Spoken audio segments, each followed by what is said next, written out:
So, a new name, Dwayne, needs to be added to the participants list, and we'll use a method called append.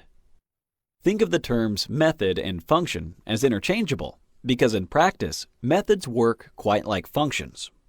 However, the technically correct term to use in this situation is method. Here is the syntax that allows you to call ready-made built-in methods that you do not have to create on your own and can be used in Python directly. After the name of the object, which in this case is the participants list, we'll put a dot called a dot operator. The dot operator allows you to call in or invoke a certain method. To call the method append, state its name, followed by parentheses.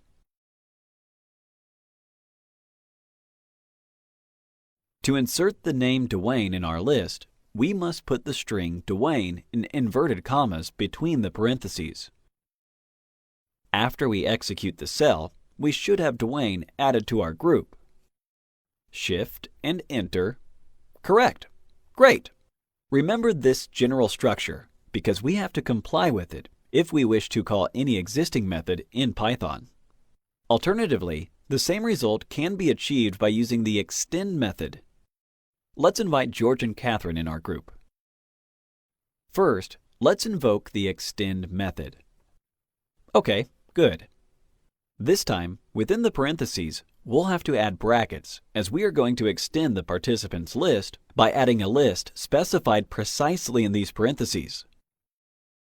Execute through Shift and Enter, and you'll have the two pieces attached: the initial participants list and the extension.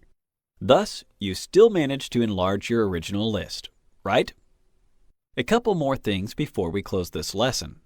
First, let me show you that lists' elements are directly treated as string values.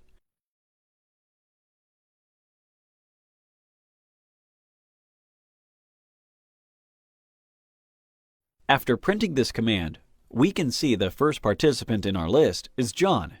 It was not necessary to put any quotation marks around the participants element to do that. Perfect.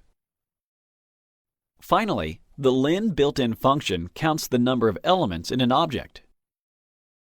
For instance, if our word is dolphin, this function tells us it is composed of 7 letters. More importantly, though, this same function can be applied for obtaining the number of elements in a list. Applied to the list we have here, it shows us the list entails 6 members. Awesome! To summarize, observe how a built-in function takes the object participants as an argument, while when we are calling built-in methods, they are applied to the participants list with the help of the dot operator. The different syntax helps you distinguish between the two. By the way, lists can be sliced too, but more on that in our next video.